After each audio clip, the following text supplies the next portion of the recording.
What is up, guys? Joe at Odyssey Off-Road here. I got you with another dirt bike video. Today we're going to be talking about a topic that I get asked a question about a lot, especially with how often I've switched bikes in the last, let's see, it's been about 14 to 15 months now that I've been riding dirt bikes. I've had 5 dirt bikes at this point. And a couple times I've gotten 2 strokes on the channel, and then I've switched over to 4 strokes. Particularly this time here, you know, the last bike I had before this was the Husqvarna TE250. You know, one of the top rated enduro bikes, you know, of all time, pretty much. You know, the modern KTM Husqvarnas are well renowned for their, you know, capabilities and being the, you know, top enduro bikes on the market. And all that's very well, you know, probably factual. However, why did I sell that bike and go back to a 4-stroke? That's the hot topic in some of the comment section of the videos. Why did you get rid of the Husky? You guys want an answer, so I'm going to give it to you here. Basically, what it boils down to is I just liked 4-stroke better. I know I'm going to get a lot of heat for that in the comment section probably. And I'm also going to preface this by saying I do not like 2-strokes. I love the 2-strokes. Awesome bikes. They're fun. The way the power is, just the sound alone. I mean, how could you not love that? You know.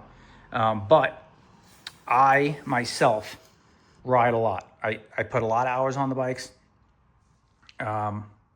Particularly now, it's going to start cooling off here. I'm going to really be getting into riding season. And I go on a lot of long rides, exploratory in nature, you know, long. Some of it has a lot of long dirt roads in between, stuff like that. And I just think the nature of the 4-stroke just better suits the type of riding I'm doing for 95% of the riding I do.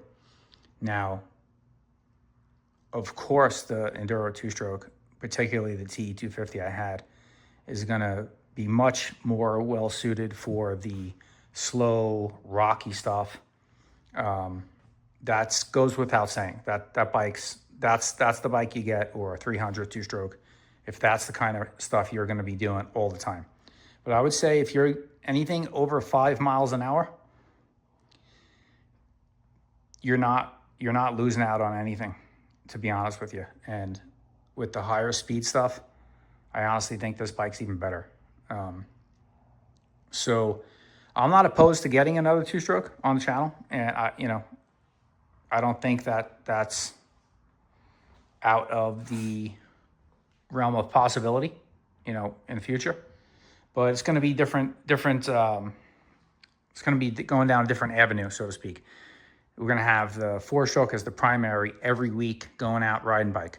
And then we'll have a 2-stroke that's just for going out, having a little bit of fun, or in certain particular situations where it calls for a 2-stroke. Something like that. Not for the everyday, all-purpose bike. I just think if you're looking for one bike to do everything, I think the 4-stroke's better suited. Because the 2-strokes, there's a lot of things, you know, 2-stroke can do, but it's not 100% happy on long, steady throttle dirt roads. It wants to be on and off the gas. You can just take this 4-stroke like this, you know, hit a big open desert trail or dirt road, and just be steady on the throttle, cruise 35, 40 miles an hour, and it's happy doing that. You know what I mean? The 2-strokes, not particularly bad at it, but they're not that. You can tell the bike is just not as happy in that situation as it is when you're on the pipe, off the pipe type of situation. If you're either lugging it really slow, going over gnarly stuff, or, you know, ripping fast single track, stuff like that, I think the bike's great. But if you're doing a lot of open stuff, any type of dirt roads, anything, any long trail rides, out out for many hours or a whole day, I think the 4-stroke's just better suited. The power is more linear. Power is very linear on those enduro 4-strokes, but as linear as it is, it's still not quite the same as a 4-stroke. You still get a little bit of a power band there. And that's not a knock. That's just the nature of it. When everybody says those are 4-stroke-like bikes, those modern enduro 2-strokes, they're right to a certain degree, but there's still a bit of a hit there with that 2-stroke. They rev out faster, they're snappier than a 4-stroke is. Even this 450 here, I find easier to ride, believe it or not, than that 250 2-stroke I had.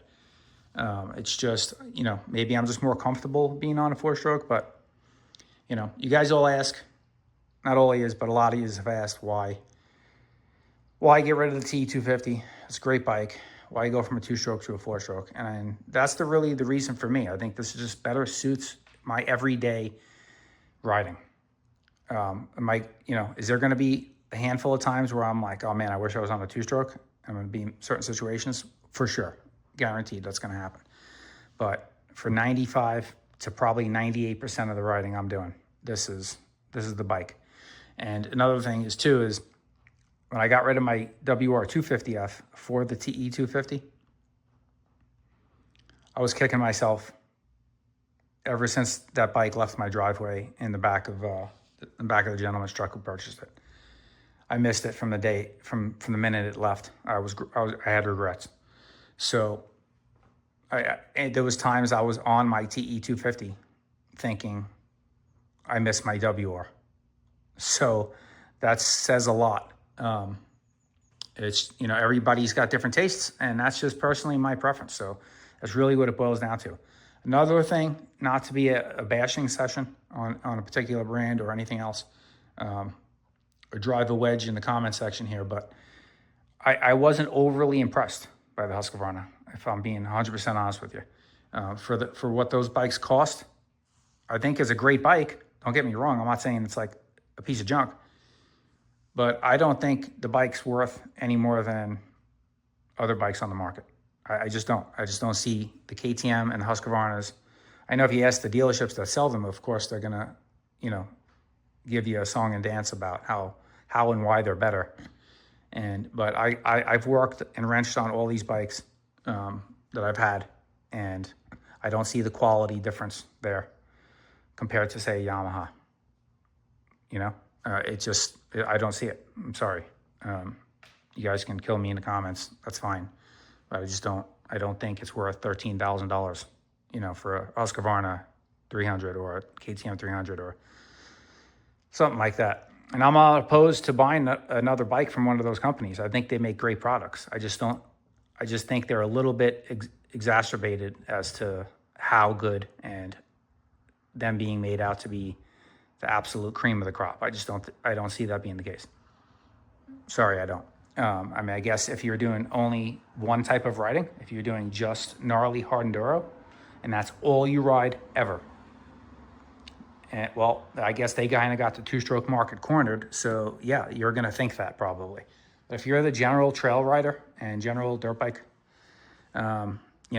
enthusiast, I'm sorry, but I don't think that bike is worth more to somebody like myself, say, than this WR here is for thousands of less dollars. So I think the quality is just as good on these. I think the reliability is better on the Yamaha, Honda lineups. Not that Honda really has a enduro offering, but I just think that you're overpaying for those bikes. And in hindsight, I kind of regret buying that bike. I should have gone with my initial instinct, keeping my WR250F. And initially, I had a great deal worked out on a leftover TE150 for like an absolute steal, like under $9,000 out the door. And I was going to buy that bike and then keep the WR250F.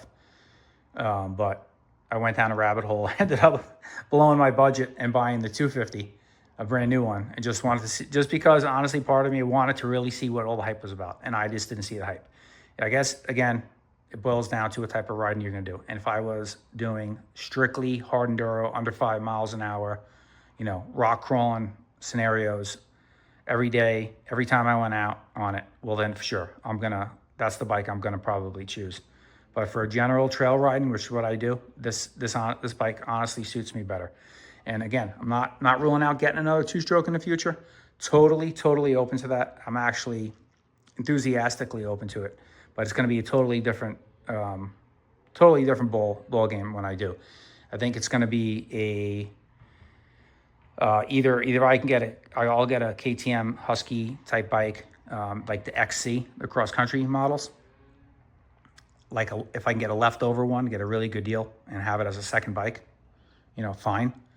But otherwise I'm thinking like a carbureted 2-stroke, like a YZ 125X even, just as a second bike, play bike, or a 250X. Or even a beta, something in the beta lineup. I really like the RRX Pros. This way you have, you know, and honestly, if you guys have been riding dirt bikes for a long time, you probably will agree with me here on this next statement, is that there is no one bike that's perfect. Everything's going to be, you know, better at something than others, and every bike's going to have its flaws. So if you really are going to be want the most versatility, and you really need 2 bikes. You need a 2-stroke and you need a good 4-stroke, good thumper. So I think we have one of the ultimate 4-strokes here for off-road riding in the garage right now. So this bike's not going to go absolutely anywhere. And then eventually when we do add another 2-stroke, it's going to be something to complement it. It'll be something to use when I really need it, when I know I'm going to be putting myself in scenarios or trails where, you know, probably calls for a 2-stroke scenario, or I just want to go out and rip a 2-stroke and, you know, have a little fun on one that particular day.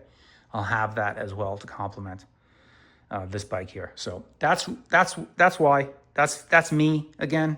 You know, that obviously decision-making process not going to be the same for everybody. But you guys asked why I got rid of the 2-stroke, went back to a 4-stroke. That's it. That's for me personally. I think if you're in the market for a bike and you're looking to get just one bike, really think about the riding you do most, you know, because if you're doing mostly faster paced stuff, or a lot of open stretches, connecting trails, things like that, I think the 4-stroke's the better bike. I just do. If you're doing, you know, more than 40%, you know, hard enduro stuff, then you shouldn't even be looking at a 4-stroke, then get the 2-stroke, you know. But for me personally, this suits me better. That's why I did it. You know, you live and you learn.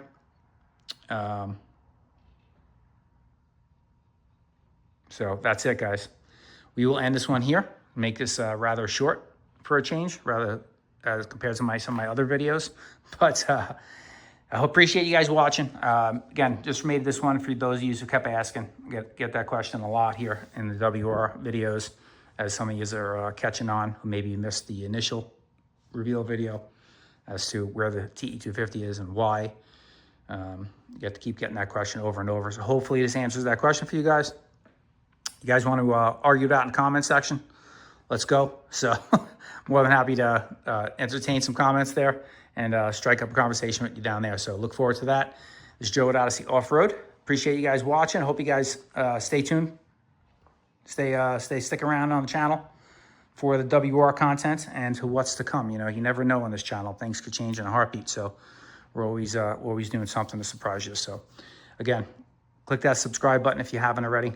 Hit the little bell notification icon so you get alerted when I upload a new video, and smash that like button and hype the video. It's a new feature here with YouTube. There's a feature, it's like a hyping the video. It's in conjunction with liking the video. If you like the video, there's a little, if you scroll over in the little menu, little under the video, there's a hype button. If within the first 7 days of the video coming out, you can actually hype it. So it helps push the content of the particular creator you're hyping. In this case, me. To get my videos noticed more in the YouTube algorithm world. So that's it, guys. Won't keep rambling. We'll catch you on the next one. Joe at Odyssey Off-Road. Catch you on the trail.